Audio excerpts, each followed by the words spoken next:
for that very moving introduction and just tell her how pleased we are that things are going so well for you. And we're going to do everything we can to make sure that every Terry Powell in America has the same opportunity. Thank you.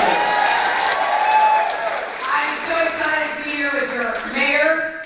I am a big fan. I really am excited to have her support. I asked her for her vote, and she graciously agreed to give it to me. So I'm thrilled to be here with her.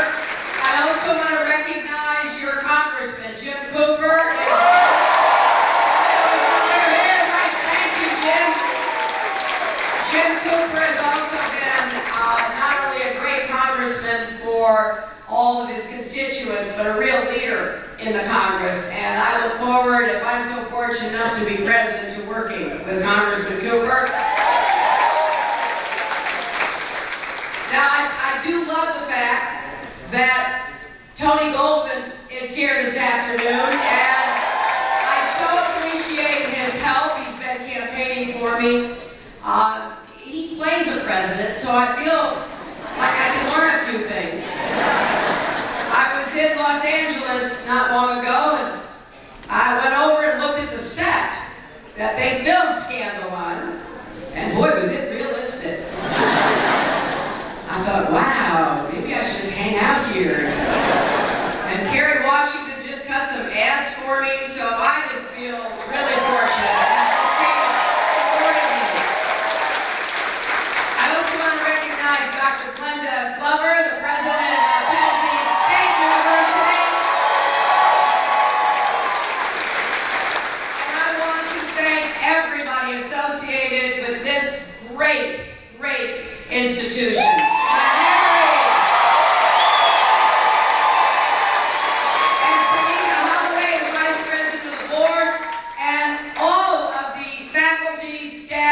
Particularly the students. You know,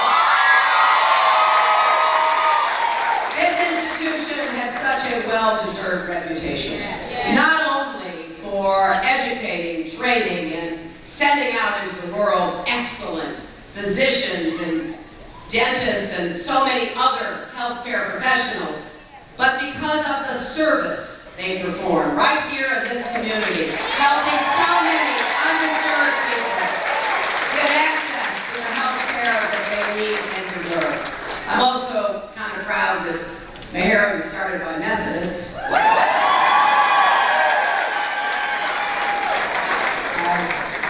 I'm always happy to plug being a Methodist.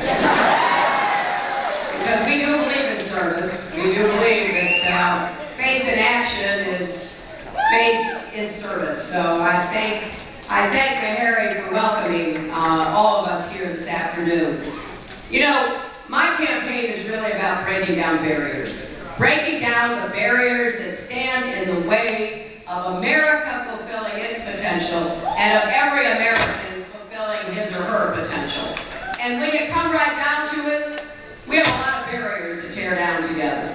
We have economic barriers. Barriers that stand in the way of having enough good jobs with rising incomes for everybody willing to work in order to get ahead.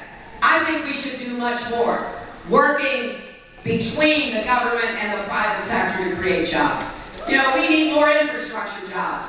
Our roads, our bridges, our tunnels, our ports, our airports, you name it. We have work to do in America, and it's work that can't be exported. It has to be done right here in Tennessee and across our country. We have work to do that is invisible work. Water pipes, sewer pipes.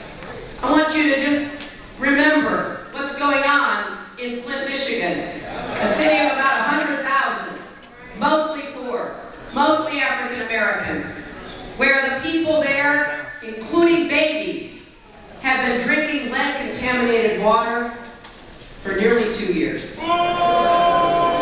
Those pipes are old, those pipes are leaking, and those pipes are leaching chemicals like lead into the water you bathe in and the water you drink. And all that happened because the governor of that state wanted to save money. So we have work to do. We have work to really fix what is fundamental to every person. Clean water.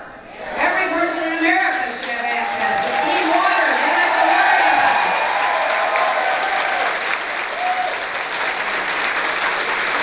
We also have work to do to bring back manufacturing to America. We have to change the tax code so that you get rewarded for bringing jobs to America, not exporting jobs from America. I'm one of these people who think we can actually build things again in our country, and I've seen it.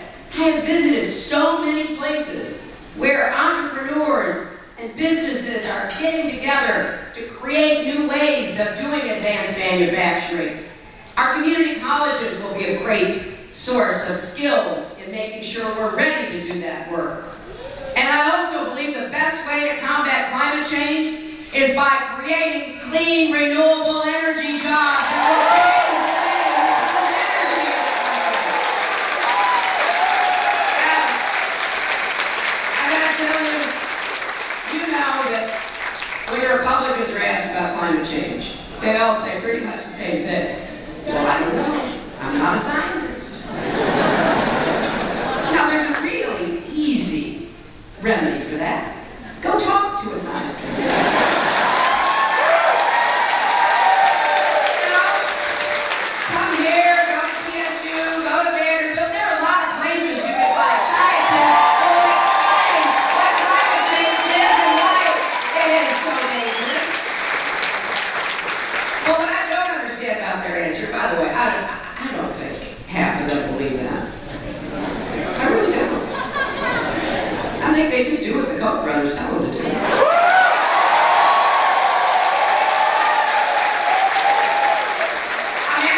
I'm looking forward, if I'm fortunate enough to be the nominee, to debate any one of them.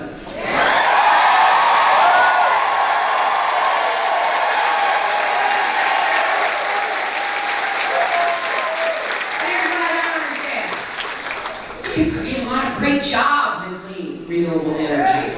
And a lot of states are. Not just states with Democratic governors, states with Republican governors. We've got states producing a lot of wind energy. Texas, Iowa, Minnesota. In fact, Iowa now gets a third of its electricity from wind. Right? We've got states putting up big solar arrays, encouraging people to put solar panels on their houses and their businesses. That's all work that has to be done right here. There are lots and lots of jobs. And you know, some country is going to be the clean energy superpower of the 21st century. I think it's either going to be China, Germany, or us, and I intend for it to be us.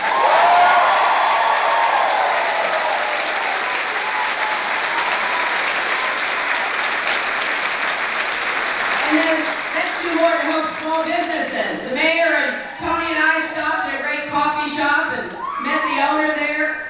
Small businesses create about 2/3 of the jobs in America. And we've got to do more to really help boost small business. And I particularly want to boost small business for young people who have a dream, who have an ambition,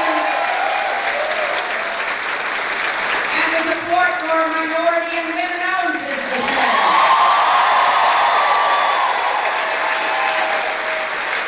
My dad was a small businessman, and I want to be a small business president. I want us to really get back to creating and growing small businesses. And while we're at it, let's raise the minimum wage. I mean, 35 billion people work for the minimum wage. And 2/3 of them are women. A lot of them sole support of themselves and their kids. And right now, you're ending in poverty, right? I know we can do better than that. And then let's finally guarantee equal pay for women's work.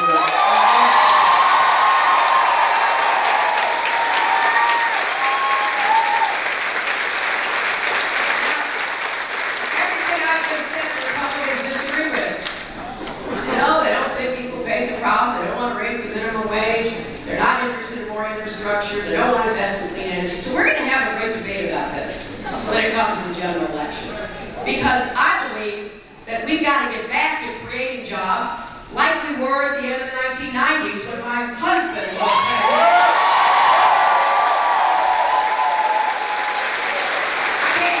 It was not only 23 million new jobs, but incomes went up for everybody. And I want young people particularly to remember this, because it wasn't so long ago when middle-class families, working families, and the poor saw their incomes going up. In fact, during the 90s, the median family income went up 17%. The median African-American family income went up 33%.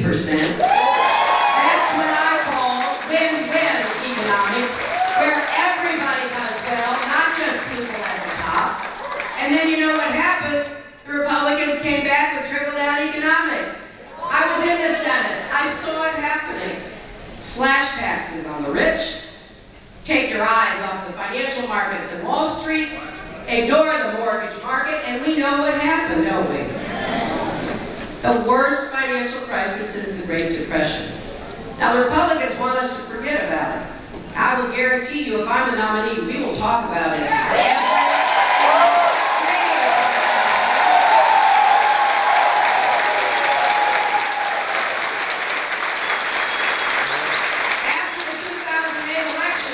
President-elect Obama asked me to come see him in Chicago. I didn't know why. It turned out he wanted me to be Secretary of State. But before we got to that, he said to me, it is so much worse than they told us.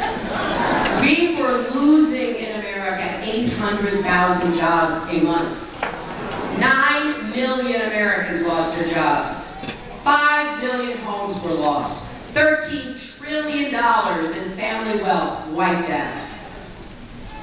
That's what President Obama inherited. And I don't think he gets the credit he deserves for making sure.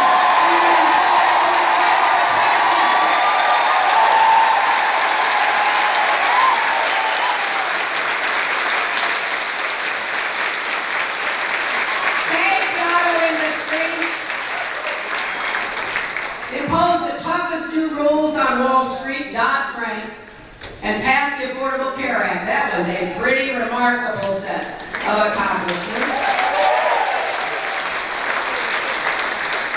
And you know what the Republicans say, really all they can say, because they're all saying the same thing, is go back to cutting taxes on the wealthy. Honestly, the budgets that they are putting out, the plans they are pretending to believe would help our country are just extraordinary. It would once again disrupt our economic growth. It would add trillions of dollars to our debt, and it would further stack the deck in favor of those on the top. About the only thing they therefore can say is, this is the slowest recovery in history. Now you have to ask yourself, why did we need to recover? Well, because the Republicans crashed the economy, and that's how we ended up in the debt.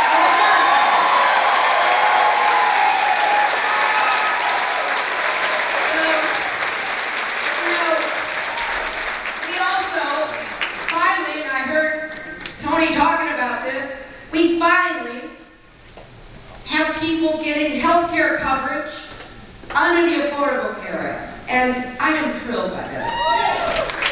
Because, you know, when I was working on it, when it was called Hillary Care, people were basically at the mercy of the insurance industry. Jim Cooper remembers that.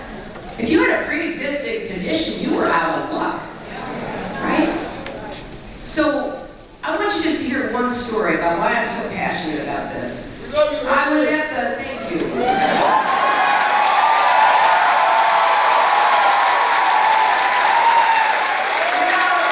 I'm all about public kindness, so I sure appreciate that.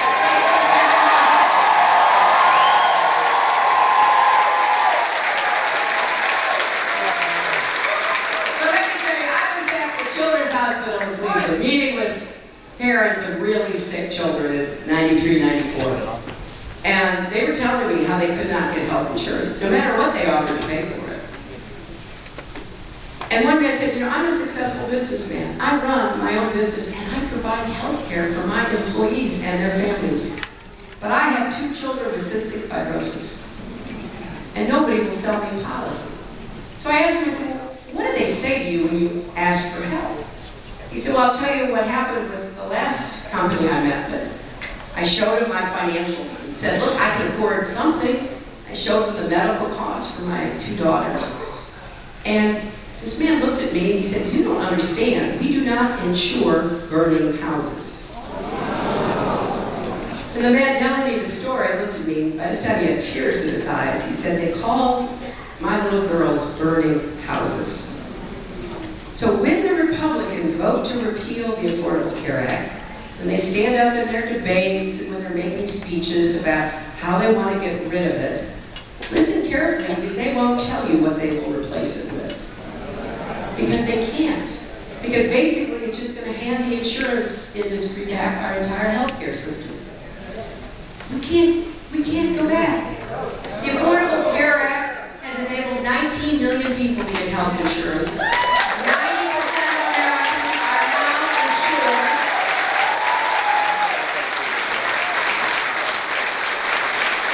I want to build on that. I want to make it better.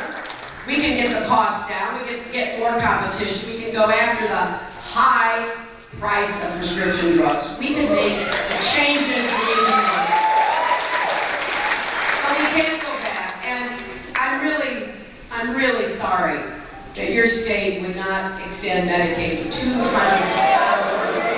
working citizens. And you know what that means? It means not only that those folks are out of luck when it comes to insurance. If you remember, they're not poor enough to qualify for help, and they're not wealthy enough to buy, even with subsidies on the exchange, and they don't have employers who provide health insurance. They're in that big gap. But here's what happens when you don't insure people, especially when they live in small towns and rural areas. At some point, hospitals say we can't stay open. Rural hospitals are closing at an increasing rate in the states that did not extend Medicaid. So that hurts everybody. It doesn't just hurt the folks who are left out. So I'm going to do whatever I can as president to convince governors and state legislatures this is a pretty good deal.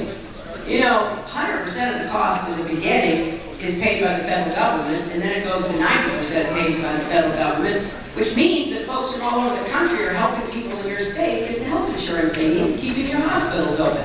That's what it means to be a United States of America.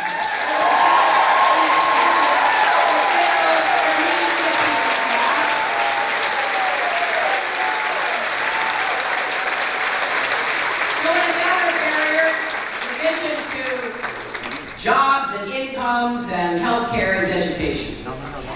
I believe with all my heart that every child in this country, no matter what zip code he or she lives in, is entitled to a quality education. Right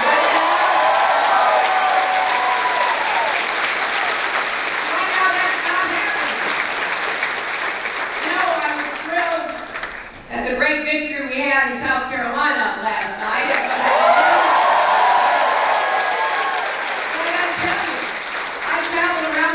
I went to schools that people showed me were just rotting, falling apart. Not enough equipment, not enough of anything, including teachers. And in fact, that state is under a Supreme Court order to provide more funding to schools because there's such a disparity. If you live in a wealthy district, you're going to get everything you can possibly imagine. As you go down the income scale and you don't have enough property tax and the state is not equalizing spending, you end up with real barriers, great inequity. I don't think that's fair. And I think the young kids who are out there deserve better from all of us. I want to be a partner with our teachers and our educators and our school boards and our communities to provide more help. And I want us to provide early childhood education so kids get a good start in their life. And then let's make college affordable again.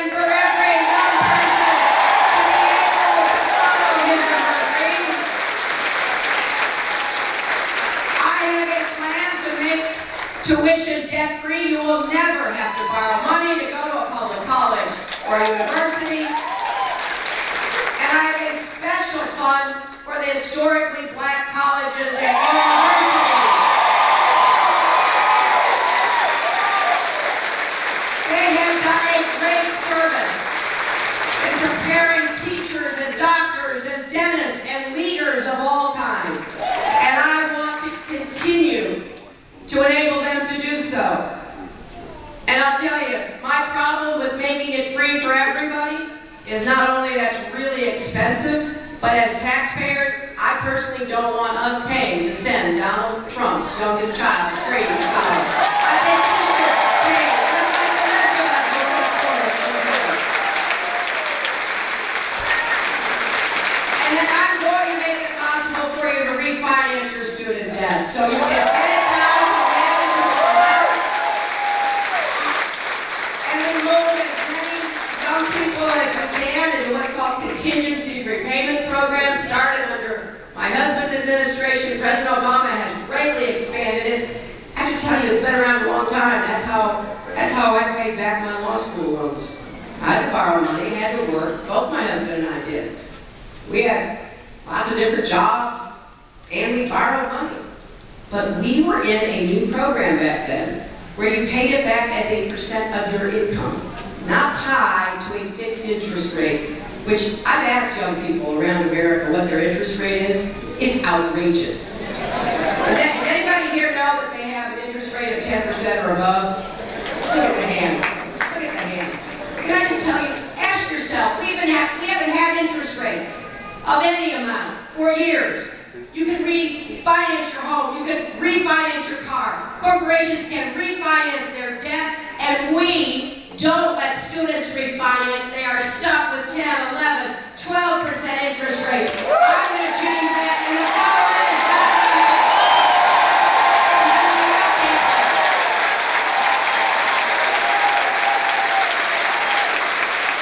That's a barrier we need to tear down immediately. And we also need to make sure we deal with the challenges that folks face in the criminal justice system. Let's make sure that we support police officers and police departments that are doing an honorable, professional, good job, and let's hold accountable those that need more training, more support to do that kind of job.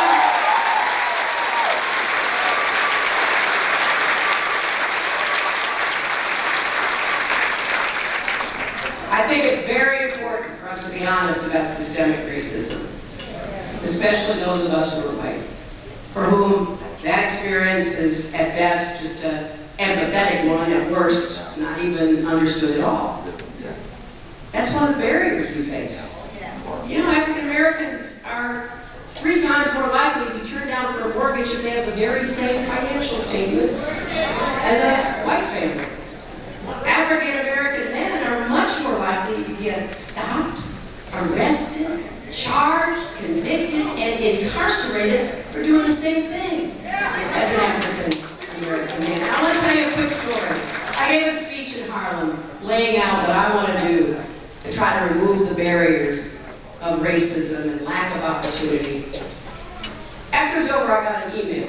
I got an email from a young white man, very successful young man, now in his late 20s.